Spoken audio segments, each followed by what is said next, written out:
And I would like to introduce our first speaker, who is Jennifer Wieland. And she is an associate transportation planner in the Policy and Planning Division of the City of Seattle's Department, Transportation, and is a member of the project team for the Pedestrian Master Plan. Jennifer recently finished her master's degrees in transportation planning and public health at the University of North Carolina. Prior to joining SDOT, Jennifer worked at the Pedestrian Bicycle Information Center, which the sponsors of walkinginfo.org and the Chicago Transit Authority. Ms. Wieland will be opening the event this evening with an introduction to Seattle's bicycle and master plans.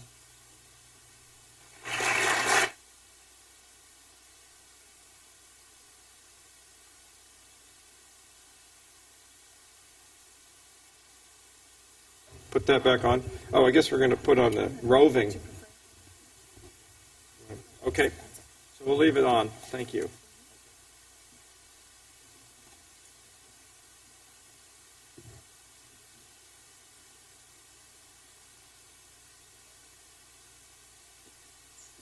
Good evening, everyone. Thank you, Peter, and thank you all for having me here tonight.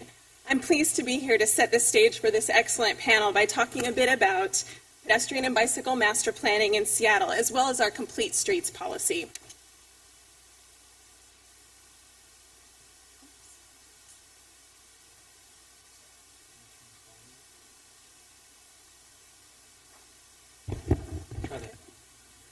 Can you all hear me okay? More or less?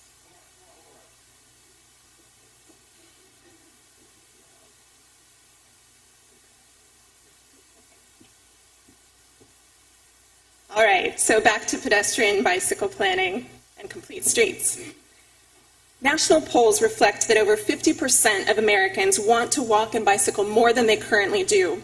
Local ordinances, policies, and plans, such as complete streets and specific modal plans, can help to provide the facilities that encourage more people to walk, bike, and take transit for more trips, resulting in healthier lifestyles and a healthier Seattle. A great deal of recent research has linked health and safety to the shape and design of our communities. We also know that in Seattle, approximately 50% of greenhouse gas emissions are from cars and trucks. So walking and biking more and driving less will contribute to a more livable Seattle for everyone.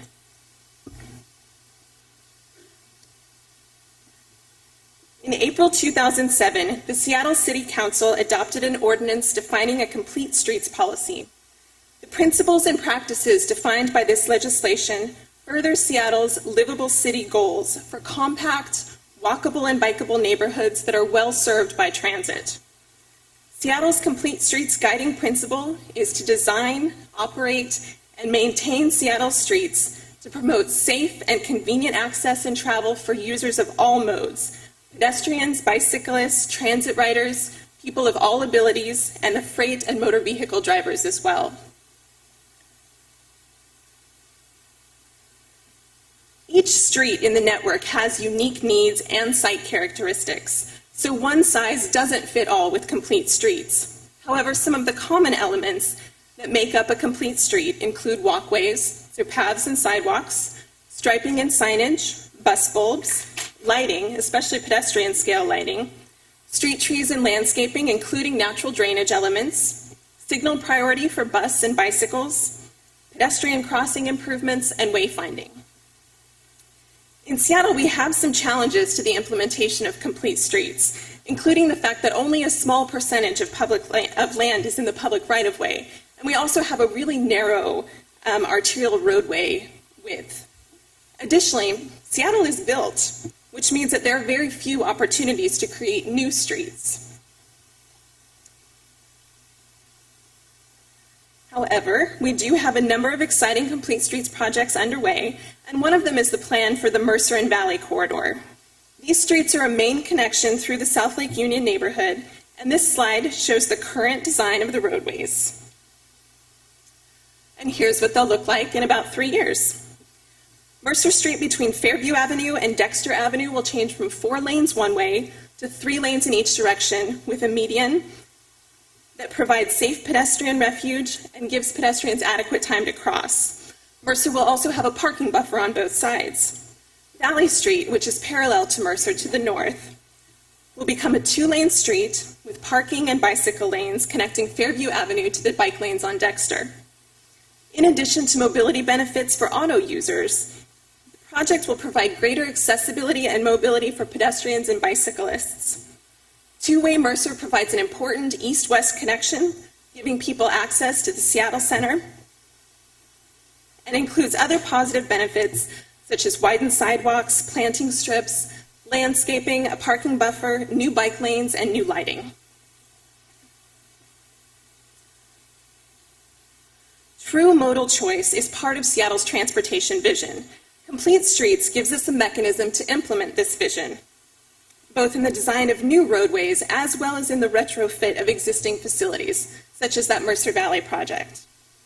The citywide plans that have been completed or are underway identify networks by mode that are the best connections to various land uses throughout the city for transit, freight, bicyclists, and soon for pedestrians.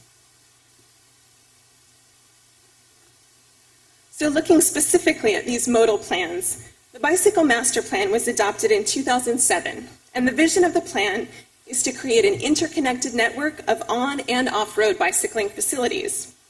The plan's goals are to increase bicycle ridership, that is, triple the amount of bicycling by 2017, and to improve bicyclist safety by cutting the rate of bicycle crashes by a third by 2017.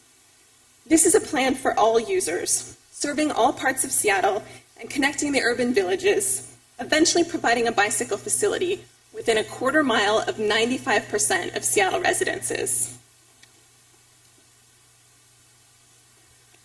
The implementation strategy of the plan calls for on-road bicycle facilities, and that includes 380 miles of bike lanes, sharrows, bike boulevards, paved shoulders, wide outside lanes, and peak hour bus and bike lanes. It includes crossing improvements at key connections and across major barriers, a 60-mile urban trails and bikeways system, a citywide bicycle destination signs program that calls for 240 miles of signed bike routes, and also programs to encourage and educate users, such as bike racks and the Seattle Bicycling Guide map. And I did bring a few copies of that map if anyone would like one. By the end of 2008, SDOT will have accomplished the following infrastructure improvements per the Bike Master Plan. We'll have built 50 miles of bike lanes and sharrows, installed 400 bike racks, completed 2 trails, installed 7.6 miles of bike boulevards, 10 miles of signed bike routes, and we'll have 2 bike signals that are operational. In September, Seattle was awarded the designation of Gold-Level Bicycle-Friendly Community by the League of American Bicyclists. This award recognizes the city's commitment to and investment in improving conditions for cyclists. Turning to the pedestrian master plan, which, as Peter mentioned, is what I'm spending most of my time on these days. The vision of the plan is to make Seattle the most walkable city in the nation. We hope to do this by focusing on 4 key goals: safety, equity, vibrancy, and health. The plan was launched with a council resolution in 2007 that defined 3 key actions: assemble an advisory group to provide input to the planning process, prepare the plan, and develop and deliver a citywide pedestrian education and enforcement campaign. When complete, the Pedestrian Master Plan will provide a comprehensive, citywide look at Seattle's pedestrian environment in order to develop high-quality public spaces. It will become a valuable planning and design tool, adding to the growing suite of citywide plans. One of the first tasks in developing the plan was to determine if Seattle is a walking city. Seattle is consistently recognized as one of the nation's safest and most accessible cities for walking. If you ask people from around the country, they would likely tell you that Seattle is a very walkable place. Here at home, however, you find mixed opinions about Seattle as a walking city, and this was reflected in the State of the Pedestrian Environment Report, which is the first piece of the plan. The report provides a snapshot of existing walking conditions in Seattle, and it's available online for anyone to look at. The study reinforced the two sides of Seattle as a walking city. On the one hand, we are a national leader and are recognized as such. On the other hand, we have a lot of room for improvement. 27% of our streets are still without sidewalks, and we have about 450 crashes per year that involve pedestrians. At this point in the planning process, a number of issues have emerged that are shaping the discussion. These include the need to reclaim space, improving access to transit, lowering speed limits, limiting construction closures, enhancing maintenance, increasing open space in the right-of-way, examining intersection design, and establishing pedestrian priority at signals. Overall, it is clear that Seattle streets must have some level of walkability, every single one of them, but that does mean different things for different streets. When complete, the pedestrian master plan will include both a project list and a list of programmatic actions. The project list will focus on infrastructure needs, such as sidewalks, refining SDOT's current program of prioritizing improvements. The program recommendations will detail changes to city policies, guidelines, and practices. For example, the project team is already working to identify alternative sidewalk designs, so something besides your standard concrete. And we're also studying the possibility of a residential speed limit reduction, coupled with an increase in neighborhood traffic calming and enforcement resources. As part of the pedestrian master plan, the project list will include conceptual plans for some of the major streetscape projects. Focused on sustainability and accessibility, these conceptual plans include a number of public benefits. The images here are from the Terry Avenue North sidewalk plan, and some of the pedestrian benefits include 31-foot wide sidewalks, a 2-inch curb, which is actually quite short, a planting area that's twice as large as required, benches, lighting, and underground utilities. What these features will do is lead to more of a shared space, using design to integrate the users of all modes instead of separating pedestrians from the roadway, as typical engineering treatments tend to do. Another example of a design for sustainable streets involves natural drainage systems, such as the so-called swale on Yale. The swale will be the nation's first large-scale biofiltration swale in an urban streetscape, with a capacity to treat more than 188 million gallons of stormwater every year. This project will be part of a mixed-use redevelopment of 2 blocks along Yale and Pontius Streets, and it's expected to enhance the pedestrian experience in the project area while serving an important environmental function and dramatically increasing green space in the neighborhood. Although the swale is still in design, these are some examples of swales from other parts of Seattle. And finally, there are a few other initiatives underway right now that also draw attention to walking in Seattle and improve the pedestrian realm.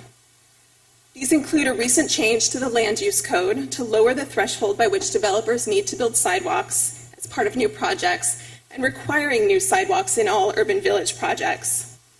Another effort, which Nancy mentioned previously, is that being led by Gale Architects, and we do anticipate incorporating recommendations from Gale's work in both the pedestrian master plan and the urban mobility plan. The next steps of the pedestrian master plan are highlighted here, and we do plan to release a draft of the plan for public comment in early 2009, so please keep an eye out for that announcement. Thank you again for the opportunity to tell you a bit about the plans and projects underway in Seattle and about the ways that we're designing for a more walkable, bikeable city.